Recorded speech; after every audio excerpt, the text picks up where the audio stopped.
Ayo! Welcome back Guzman fans! Samahan nyo kami para sa isa na namang vlog. And for today's video, syempre hindi mawawala, magko-Costco grocery na naman tayo. And this time na naman, malapitin talaga si Aimee sa mga hayop. Meron na namang isang pusa na sumusunod sa amin. Ito na kaya yung inahantay naming aampunin naming pet. Dahil spring na, bibisitahin namin ni Aimee yung isang local nursery na malapit dito sa amin para tumingin ng mga halaman na pwede na naming itanim. And sisimulan ko na rin magtanim ng mga buto na binili ko online. Pina-germinate ko nitong mga nakaraang araw. Samahan nyo kami dahil si Asha magpa-perform na naman sa kanyang musical play sa school. At very excited siya dahil ito yung pinaka-favorite niya na musical play na gagawin niya. Then later mag-update din nga pala tayo sa ating maliit na backyard. And meron tayong mga good and mga bad news. Kaya yun, ikukwento ko na lang sa inyo mamaya.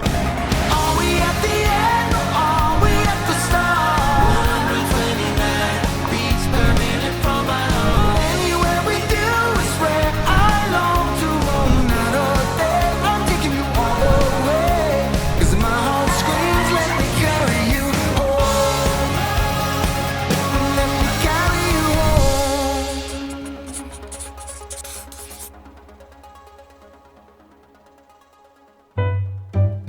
Yung Costco na naman kami. Updated na tong vlog na to, March 3, Tuesday. Kasi yung mga luma, yung ibang video namin puro luma ano eh. Mamimili lang kami mabilisan. Kasi kailangan na namin ng baterya.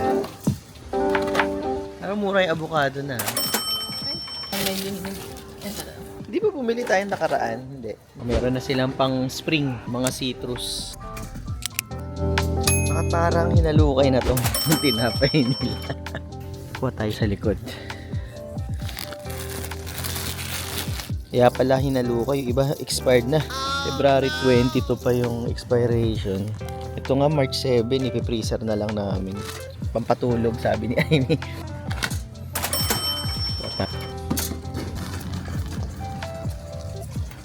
Ating paboritong chia seeds. Aimee yung pumpkin seed. Mataas daw sa magnesium para it helps aid in sleeping. Diba nga parati itong puya. Kasi nagsubo kami ng magnesium glycinate. Dalawa nga yung binilin kay Aimee. Kaya lang hindi rin siya nakakatulog. No? Parang lalo siya nagigising. Nakalaki ng tableta, hindi niya malunok. Ako na gumagamit.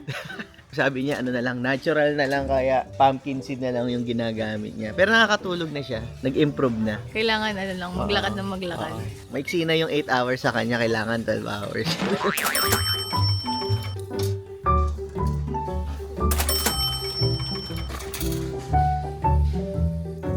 Magkakari-kari ka ba?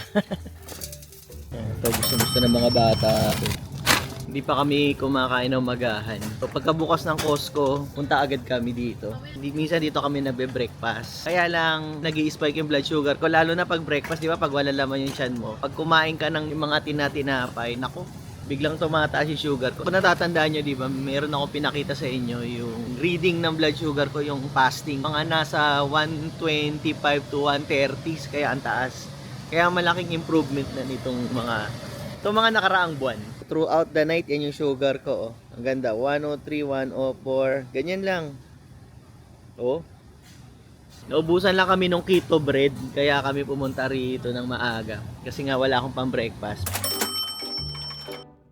According to Yuka, mas healthy daw to. Oh. Ano? 94. Process. Meron kaming nakita. Nagsha-shopping.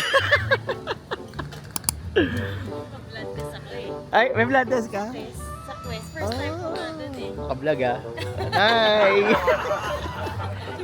Nakita namin si Ate Ana sa ano? Kahapon sa simbahan. Nung Sunday. Tingin mo lang? Oo. Ground beef.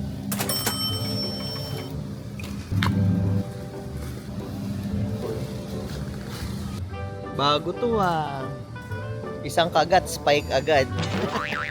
Sir, Isang kagat. sulit ba ang panandaliang aliw sa iyong kalusugan?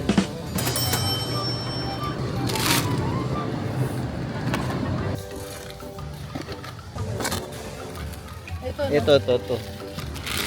Binalikan namin tong blueberries. Kasi kapag kinuha namin to na maaga at nag-shopping kami, matutunaw siya. So, uwian na. Makakapag-breakfast na kami. Meron na kaming tinapay. Sa bahay na kami, mag-aalas 12 na oh. Ngayon pa lang kami mag-umagahan. Maraming salamat sa aking napakagandang misis. Para sa masarap na breakfast. Nakakain na rin kami. Fasting. So yun, usually yung kinakain namin sa umaga. Naubusan na kami ng cucumber. For the past 3 days, kinakain namin broccoli. Which is hindi masarap pag breakfast eh. Hamas, may chili, pickle, avocado. Ito yung tira namin sa El Pollo Loco. Sayang kasi kung itatapon eh. Kaya kinakain ko yan. Ayan, may processed food tayo dito guys. Minsan lang.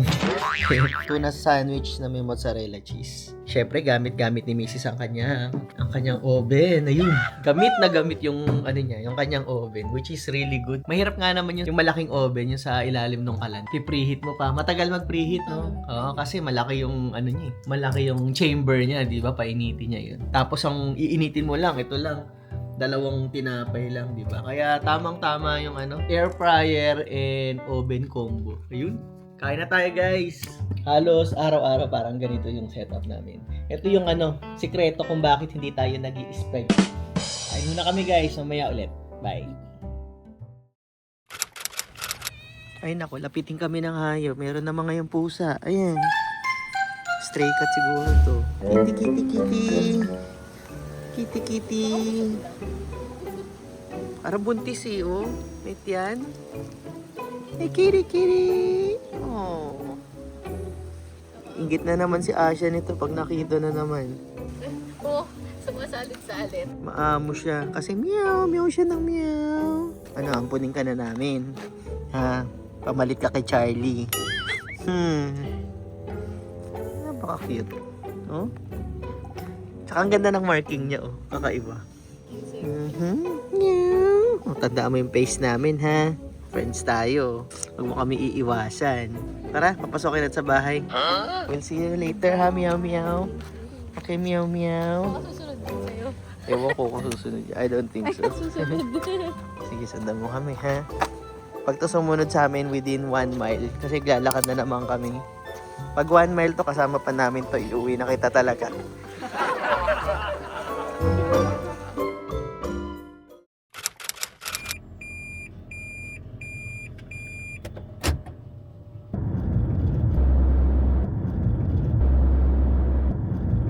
Take the exit, then take the first left on Isabel Avenue.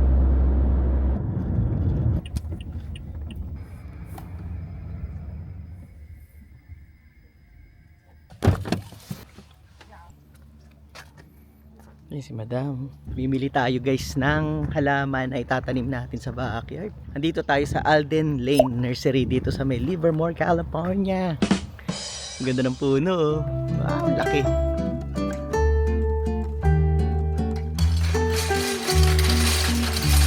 Ang cute nitong upuan na to. Parang vintage na wrought iron.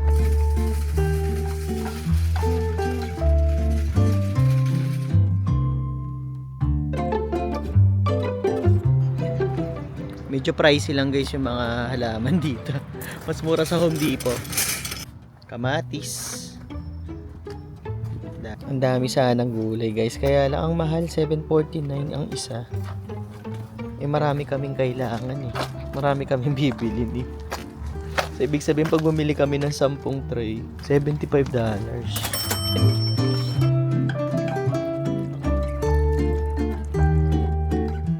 Ganda naman ito. Cherry blossom ba to? Crab apple daw. Crab apple. Dahil bulaklak, no? Nakita ko nito sa sa Canada, may mga ganito. Nakita ko sa kanya yung magandang upuan. Kasi naghahanap kami ng upuan sa backyard. Ito. Tingnan mo tabi. Gagandahan si Amy dito. Tingnan mo to. Pamatay, oh. Oh, saan ka pa? Oh. Diba? Ano lang, gusto ko white eh. Ha? Mahal yan. Kano? 500. Hello? 600 pala to. Ang bigat ah. Bili na lang tayo ng lupa. Baka sabihin eh. Hindi ka bumili. Video lang ng video.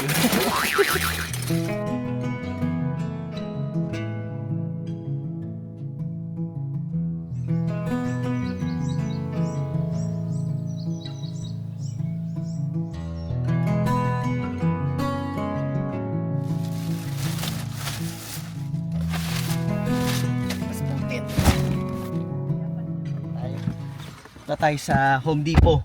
Mas mura dun eh. Ang ating second favorite store, ang Home Depot.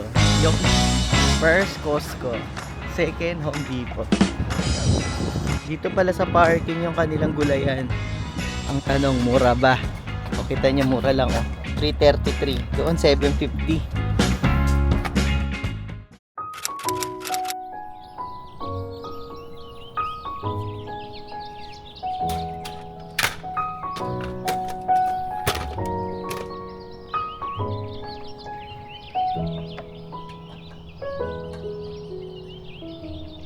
Ito yung tinatawag nilang outdoor weather station. Papalitan ko siya ng baterya kasi hindi na siya nagre-read dito sa loob ng bahay. Hi! So dito siya nagre-read yung temperature sa labas. Tapos yung hangin din. Kasi minsan mahangin dito sa amin pag spring tsaka summer. It's nice to know na kung gaano kahangin sa labas. Pag lumalabas kami ni Amy, naglalakad kami, lalo na ngayon may init na. Dito kami tumitingin. Kasi yung weather doon sa cellphone, minsan yung actual yung temperature, lalo na pag mainit, mas mataas ng mga 5 to 10 degrees. Kaya okay din to. Tsaka sa mga halaman kasi tinitingnan ko kung masyadong mainit sa labas. Yun. So papalitan ko siya ng battery. Actually, napalitan ko na yung baterya nito ng 2 beses. Kaya lang, ang bilis maubos. Mali pala yung battery yung ginagamit ko. Kasi nung nilagay ko dati dito, alkaline. Kapag outdoor pala, pag sobrang lamig o kaya sobrang init, madaling madrain to. Kaya nagtataka ako, matagal na kami meron nito. Siguro mga 4-5 years na. Hindi naman siya nauubusan ng battery. 2 beses na ako nagpalit sa loob ng 2 buwan. So, bumili ako nito. Ito pala yung para sa outdoor, yung lithium. Ayun. $10 siya. Binili ko sa Amazon. So, tingnan natin. Baka mamaya sira na pala to. No? Kailangan na palang palitan. Check natin kung makaandar na. Meron na siyang temp. 81 degrees sa labas. So hopefully tumagal na to kasi ilang beses na akong paakit-akit doon, nakakatamad. Init na dito sa amin. Sa umaga naglalakad kami ni Amy. Sobrang init. Matibay din yan. Kahit umuulan, bumabagyo, mahangin. Ang temperature nagwa 100 plus. Or taglamig, nasa 30s. Buhay pa rin.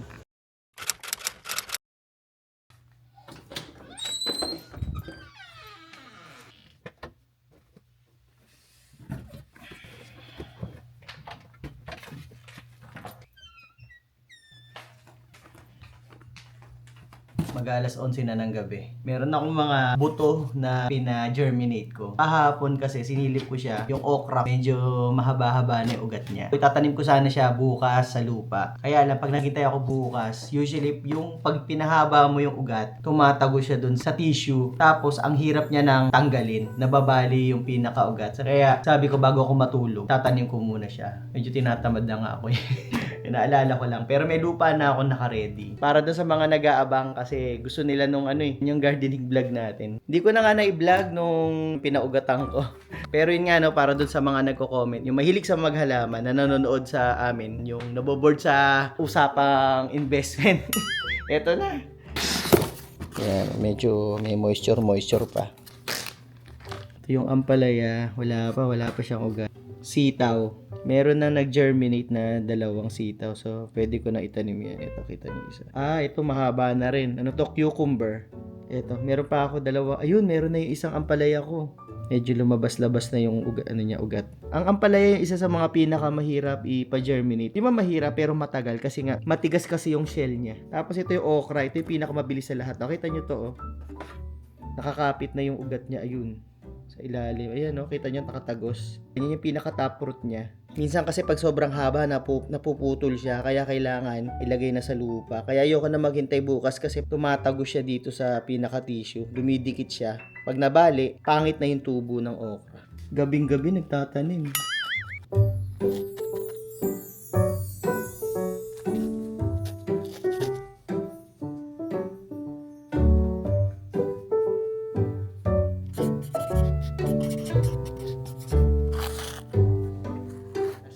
Kung Kumpara last year, mas konti lang yung mga buto na itatanim ko. Ang dami kong tinanim na buto last year, hindi ko rin naman lahat nagamit. Kasi nga, ayun, natuto na ako last year. Ang dami ko ring na waste. Wala naman ako paglalagyan. Yung mga buto nga pala na ginamit ko rito, yun yung mga binili ko pa last year doon sa Facebook. Doon may nagtitindang Pilipina ng buto ng mga ampalaya, okra.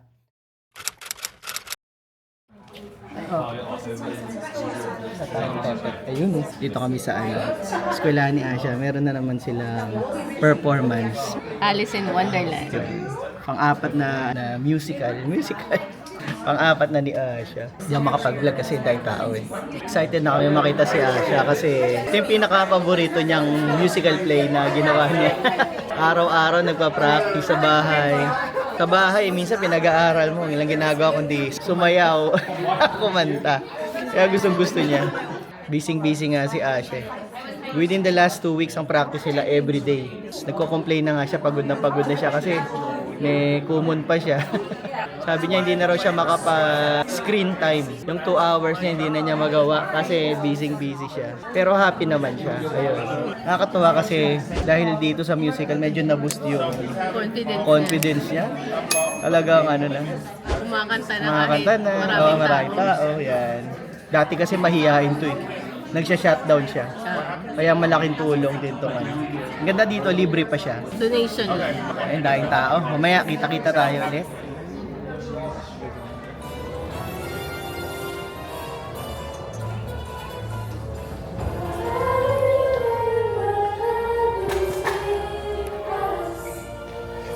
In Wonderland, where is the path to the mother invention? Beauty without virtue is a flower without perfume. So this is The garden. Wah ha ha ha. Up, down, big, small. I never seem to fit in. Wow, you're all so beautiful. We know, right, Daisy? That's right, Rosie. Everybody loves us because we're the flowers of the golden afternoon. Good afternoon. What's that? It's the name of our very exclusive garden club. Right, Petunia? Totally. Affirmatively. If you want to be cool, you have to be a flower like us. No one gets in unless we say. And we don't just let in anyone.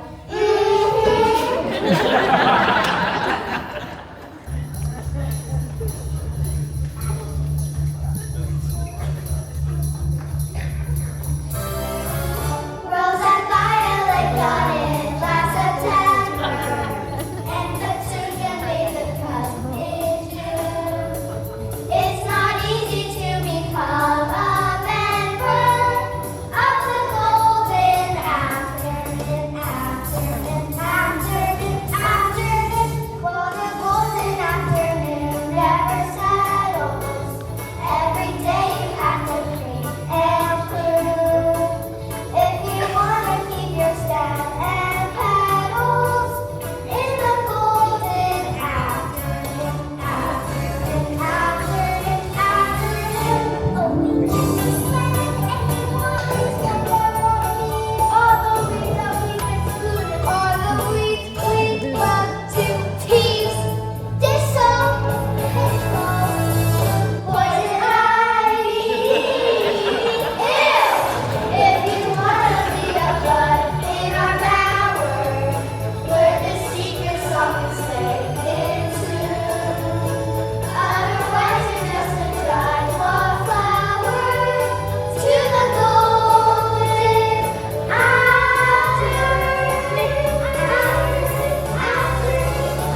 Good morning! Dito tayo sa backyard ngayon. Bagong gising. Nakamask ako kasi may allergy ako. Pagtatanim na tayo. Kasi ito yung mga binili natin. Tatanim ko na rin yung mga kamatis. May bagong halaman si Asha. Roses na maliliit. Ayan, maliit lang siya. Meron ding pula. Kay Aimee to, petunia. Kita niyo tong Shiranui. Oh. Ang dami niyang bagong usbong tsaka meron na rin siya mga bulaklak. Yung kalamansi, ito. Yung mga new growth niya, yan, mga bagong dahon. Laki na niya, oh. Kita niyo. Natandaan niyo yung lemon natin. Yung lemon na halos mamatay-matay na. Sabi ko, i-rehab ko. Ayan, marami na rin siya mga bulaklak. Malago na rin siya. Ito nga pala yung grapes. Diba, in-update ko kayo last time. Ayan, ang dami na niyang dahon. Yan na, meron na rin siyang mga grape clusters. Yan. Kaso, ang dami niyang mga insekto. Naglagay ako ng yellow sticky trap. Napagdesisyon na namin, sabi namin ni Aimee. Tatanggalin na namin to. Papalitan ko siya nung tinatawag na flame seedless grapes. Nabibili siya minsan sa Costco. Siguro mga April maglalabas na sila. Papalitan ko. Although, pag nagtanim ulit ako ng bago, maghihintay na naman ako na ilang taon. Which is okay lang sa akin. Ayoko nito. Variety na to. Hindi siya ganun ka-productive din. O baka mali lang siguro yung pagtatanim ko. Pero susubukan ko ulit. And then, ayun, namumroblema lang ako dito sa tanim ni Asha na cabbage. Di ba natandaan niyo yung repolyo niya? So big during the rain. Didiligan daw niya. Sabi ko ako na magdidilig. Gusto siya pa. Okay. We're gonna update the subscribers about your plant. Ano dinidilig-diligan niya? Ang liit-liit nun. Nasa 4-inch na lalagyan na planter. Tapos nilipat namin dito sa planter box. Ngayon, hindi pa siya namumunga ng cabbage. And parati niya dinidiligan to. Alagang-alaga niya. Kaya lang, gusto ko na magtanim ng kangkong. Pero wala pa siyang cabbage. Kaya yung kakausapin ko siya mamaya kung pwedeng tanggalin na namin para malagyan ko ng kangkong. Kasi mainit na din. Sobrang init. Baka hindi na siya magbubunga. Kasi nga fall crop to eh. Gusto nito yung medyo malamig ang weather. Nagna 90 degrees na rito sa amin ngayon. Pakita ko sa inyo kung ano yung itsura ng alaga ni Asha. Ayan. Kita nyo. Ang laki. Ayan guys. So, kita nyo. Ang laki na niya. Buong planter na yun na-occupy niya halos kalahati. Dito may maliit pang natira. Ayan o. Ito yung gitna. Wala pa ako makapang repolyo. Parang puro dahon pa din. Grabe laki o. Sabi ko hindi naman ganito yung repolyo nakikita ko sa mga video tsaka picture sa internet. Usually ko konti lang yung dahon niya sa labas. Tapos may repolyo na. Ito puro dahon. Grabe. Kakausapin ko si Asha mamaya. Kasi sabihin ko kung pwede na namin tanggalin. Ang ganda niya kasi ang healthy oh. Walang ka-damage yung mga dahon niya. Ang galing mag-alaga ni Asha. Pero yung kausapin natin mamaya kung pwedeng tanggalin muna natin kasi mukhang hindi na siya mag-aano ng repolyo. Sabi ko nga, ang mura-mura pa naman ng repolyo, 99 cents per pound lang. Sabi ko, bakit nagtatanim ng repolyo yung iba? Sa bagay, yung iba kasi mas fresh tsaka organic, di ba? Ito nga pala yung tinanim kong buto. Ito na yung sitaw, ampalaya, cucumber, yung mga okra natin, no? Siyam yan, dami. Yung monstera nating dambuhala, ayun, meron na naman siyang bagong leaf, oh. Nanganak na naman siya. Ito yung huli niyang dahon, no? Ang laki. Ito yung ating avocado, medyo ready na siya ng konti. Dadalawa lang yung bunga niya. First time lang siyang nagbunga last year. Pero ngayon, ang dami na niya ng bulaklak. Ayun. Sana mamunga siya ulit. Ayan, dahil niya bulaklak. Gising na yata si Asha. Tanungin natin kung pwede na nating tanggalin to kanyang repolyo. What? No cabbage. I need to plant something here. Can we take it off? Is that okay? Huh? There's no cabbage. Bad plant. Huh? Bad plant. Bad plant. It's not a bad plant. Because this one grows during, when it's cold. Because it's getting warm now. I don't think it's making any progress. How about we plant again next year? Huh? Okay. Is that okay? We can take it off? Say bye-bye na to your plant muna. Bye bye black hair. Oh. I'm gonna take a picture of you and the plant so we can send it to Miss Glaze. Smile. Oh. Ayaw mag-smile. Ayaw niya mag-smile, malungkot. Smile ka na, smile. Yan.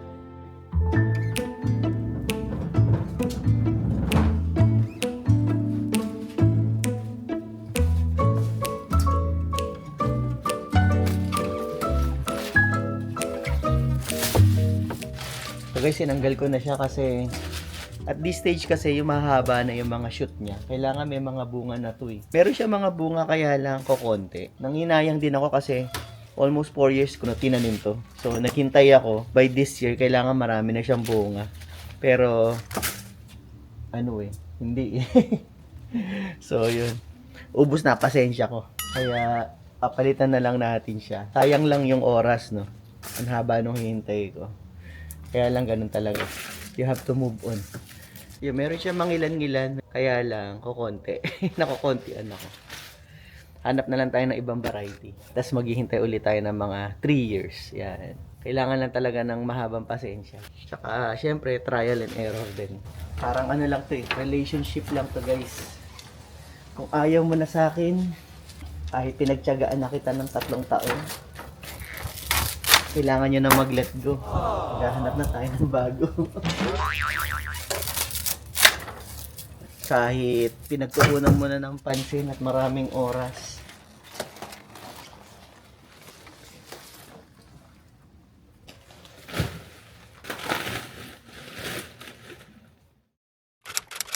Dito tayo sa sa labas. Naimbitahan tayo last minute birthday ng aking bunsong kapatid. Last minute invitation. Yan, happy birthday. Akata ba tayo ng happy birthday? Gcash mo na lang. 39? Parang 38 lang to. Tsaka congratulations nga pala kay fiancé Maika. Yung fiancé niya, nakapasa na sa interview. Oo, na, K1. Kailan Isa. pumunta rito? Baka mga August. August. Ayun. Nakapasa na yung niya, yung fiancé niya eh.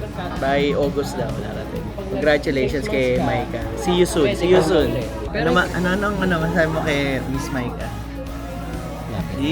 Lapit na. Ready ka na. Hindi ko na nakunan yung kinain namin. Sobrang gutom. Happy birthday ulit. So hanggang dito na lang po siguro yung vlog natin for today. Sana po nagustuhan nyo at naaliw namin kayo sa linggong ito. And if you do, please don't forget to hit the like button at magkita-kita po tayo ulit sa susunod na vlog. Bye!